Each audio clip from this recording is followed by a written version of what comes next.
Assalamualaikum warahmatullahi wabarakatuh. Om Swastiastu, Namo Buddhaya, salam kebajikan. Perkenalkan, nama saya Media Afrina dengan NPM A3K021019.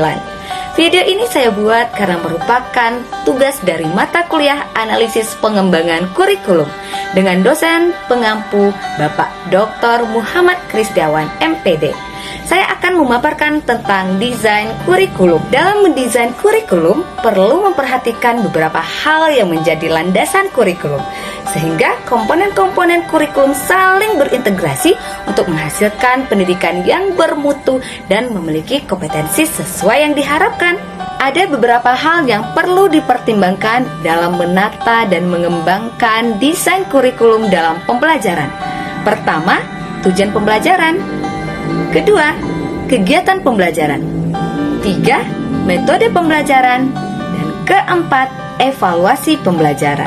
Desain kurikulum yang dikembangkan ke depan hendaknya menjawab persoalan pendidikan, antara lain relevan dengan kebutuhan kehidupan, menyeluruh dan berkesinambungan, belajar sepanjang hayat, beragam dan terpadu, berpusat pada potensi perkembangan kebutuhan, kepentingan peserta didik dan lingkungannya, dan tanggap terhadap perkembangan ilmu pengetahuan, teknologi, dan seni. Konstruksi kurikulum haruslah didasarkan pada suatu pengkajian cermat dan penilaian terhadap 4 hal mendasar.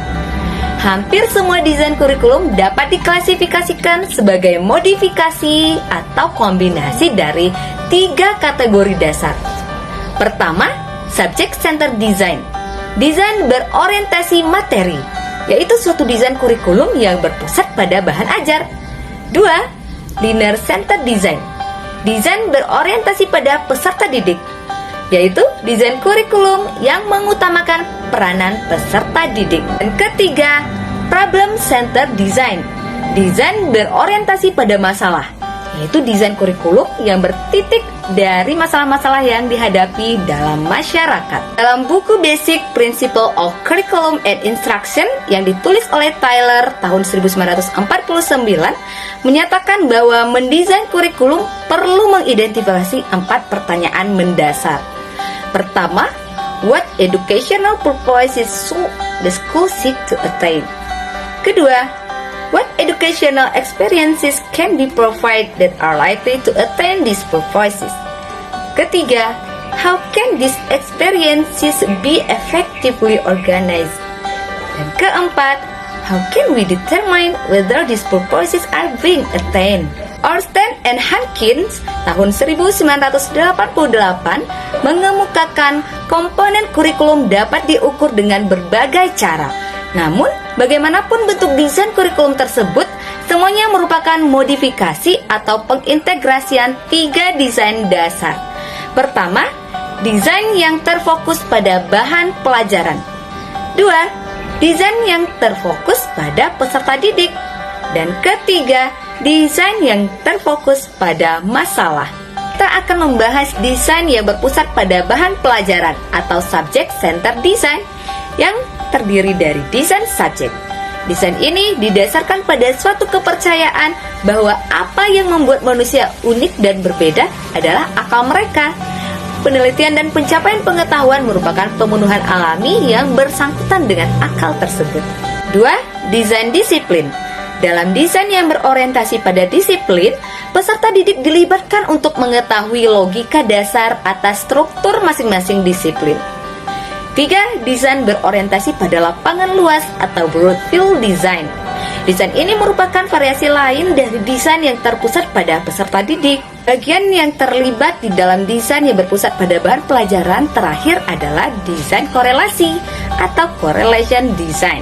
Desain korelasi merupakan suatu usaha untuk mengurangi isolasi dan fragmentasi dari subjek tanpa melangkahi apa yang dimaksud dalam subjek kurikulum. Berikutnya, kita akan membahas desain yang berpusat pada peserta didik atau learner center design. yang terdiri dari beberapa desain. Pertama, desain berpusat pada anak atau child-centered design. Kedua, desain berpusat pada pengalaman atau experience-centered design. Ketiga, desain berpusat pada keradikalan, keromantisan atau romantic radical design. Keempat, desain yang berpusat pada humanistic design.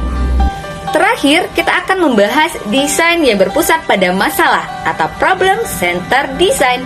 Ada desain situasi kehidupan, life situation design.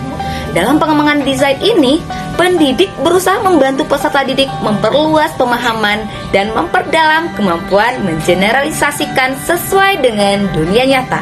Desain permasalahan sosial dan rekonstruksionis atau social problem or reconstructionist. Desain ini didasarkan atas pertentangan atas pandangan bahwa minat peserta didik merupakan panduan utama dalam penyusunan kurikulum. Baiklah, demikian pembahasan tentang desain kurikulum dalam buku analisis pengembangan kurikulum yang ditulis oleh Bapak Dr. Muhammad Krisdawan, MPD. Semoga bermanfaat dan terima kasih. Assalamualaikum warahmatullahi wabarakatuh.